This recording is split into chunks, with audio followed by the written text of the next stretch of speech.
This is a bike check on my Eastern Dragon 2010. Start on the front.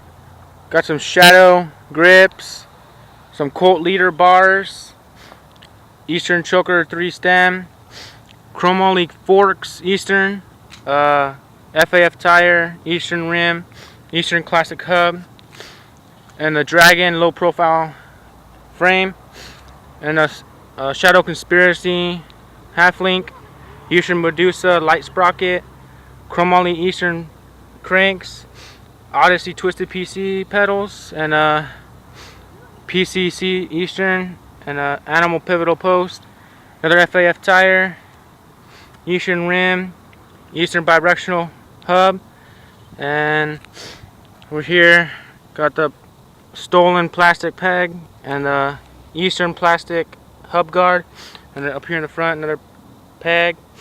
And that's my bike check. Comment.